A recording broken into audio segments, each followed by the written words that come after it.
అక్క పని అంతా అయిపోయిందా? ఏడైంది సగం పని అట్టే ఉన్నది. 10 గంటలకు లేసి ఏడవుతుంది. పతివర్త అక్క నువ్వా? నన్ను మరీ ఎక్కువ పొగిడేస్తున్నావు. మీ ఆయన ఎక్కడికి పోయినాడు? 8 గంటలకంతా బయలుదేరి డ్యూటీకి వెళ్ళిపోయినాడు. అవును, మీ ఆయన ఎక్కడా? డ్యూటీకి బయలుదేరుతున్నాడు. 11 అయిపోతున్నదా? ఇంకా పోలేదా? అంటే మా ఆయన గవర్నమెంట్ జాబ్ కదా, కొన్ని ఉంటాయి. ఓహో, మీ ఆయన ఆఫ్టర్ ఆల్ ప్రైవేట్ జాబ్, అందుకే 8 గంటలుగా వెళ్ళిపోవాలి. ప్రైవేట్ జాబ్ అయితే మా ఆయనకి నెలకి ₹1,00,000 జీతం. ఏం ప్రయోజనం? ఎప్పుడు చేస్తారో తెలీదు. మా ఆయనకి 6 ప్యాక్ ఉంది. మా ఆయనకి 6 కార్స్ ఉన్నాయి. మా ఆయన నన్ను మహారాణిలా చూసుకుంటాడు. యాడా కిరీటం కనమలేదే. మా ఆయన అందగాడా? అయితే నిన్నెందుకు చేసుకున్నాడు? మీ సంకటనా? మా ఆయన గొప్ప. అవునా? అయితే రేపు నువ్వు నీ మొగుడిని తీసుకోరా, నేను నా మొగుడిని తీసుకొస్తా. ఎవరు మొగుడు గొప్ప చేద్దాం. ఏంద్ర చీకటి ఉండదా? ఓహో, ఇది ఆ రోజు రాత్రా. తెల్లారితో ఏమవుతుందో. అయిపోయిందిరా తెల్లారా.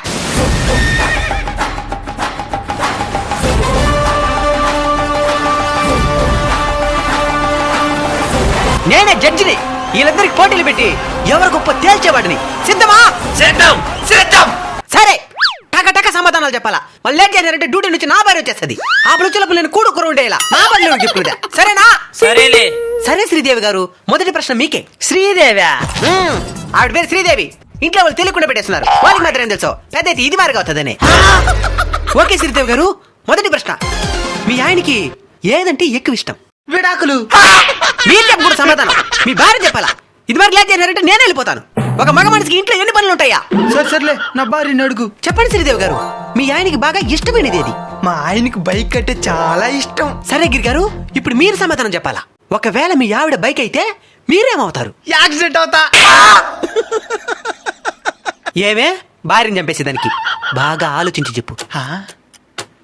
బైక్ కీజన్ అవుతా. ఎందుకో? కీచుంటేనే కదా బైక్ స్టార్ట్ అవుతుందా? ప్లగ్ పెరిగితే కూడా స్టార్ట్ అవుతుంది. జాగ్రత్తగా పెట్టుకో. ఏం చేస్తావా? సరే, మీరు కొట్లాడండి, నేను పోతాను. సరేలే. ఇంటికి పోయి బట్టలు వేరే ఉతకాల. చేయబాకండి.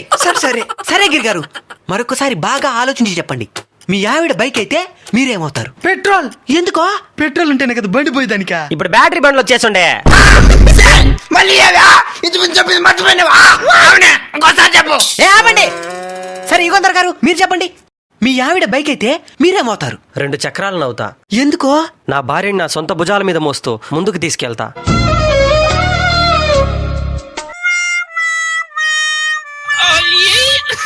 చూసి నేర్చుకో సమాధానం ఎట్ట చెప్పాలో. సరే, రెండో ప్రశ్న. గిరిగారు, మీ భార్య పుస్తకం అయితే మీరేమవుతారు? అంగిడిని అవుతా. అంగిడా? దాంట్లోనే కదా పుస్తకం అమ్మేదా? ఎట్ట చెప్పినా?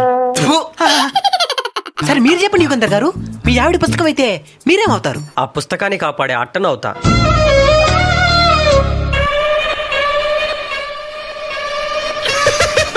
వీణ్ నమ్ముకొని అనవసరం పోటీకి వచ్చినాం. గిరిగారు, నెక్స్ట్ క్వశ్చన్.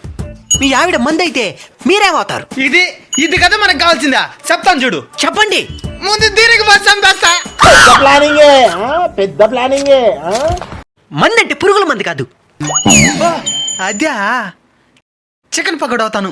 చికెన్ పకోడానా? ఒరే నా బట్ట. మీరు చెప్పండి సార్, మీ ఆవిడ మంది అయితే మీరేమవుతారు? ఆ మందులో కలిపే నీళ్ళనవుతా, విడదీయలేని బంధాన్నవుతా. నేను దాని దాకా వాటికే తెలుసా. సరే గిరిగారు, ఇదే చివరి ప్రశ్న. బాగా ఆలోచించుకొని సమాధానం చెప్పండి. మీ ఆవిడ శవం అయితే మీరేమవుతారు? బాగా ఆలోచించి చెప్పు. పెళ్ళాన్ని వచ్చిన నోత. సరే, మీరు చెప్పండి. మీ ఆవిడ శవం అయితే మీరేమవుతారు? ఆ శవాన్ని పూడ్చిపెట్టే గుంటనవుతాను. చనిపోయినా తనకు తోడుగా ఉంటాను. పోడ్చుకుంటే కాల్ చేస్తే ఏం చేస్తావు? ఆ శవాన్ని కాల్చే కట్టినయ్యి తనతో పాటే కాలిపోతాను.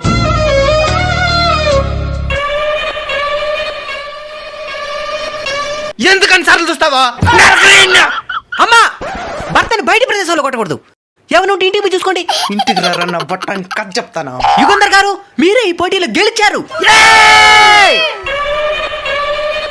గిరిగారు, మీరు ఓడిపోయారు. ఈ సందర్భంగా ఏమైనా చెప్పాలనుకుంటున్నారా? ఓడిపోతే నా భార్య పుట్టింటికి వెళ్ళిపోతాననింది. దాని తర్వాత ముందు. యుగంధర్ గారు, మీరు గెలిచారు. ఇప్పుడు మీ ఆనందాన్ని ఒకే మాటలో చెప్పాలంటే ఏం చెప్తారు? నా భార్య చచ్చినంత ఆనందంగా ఉంది.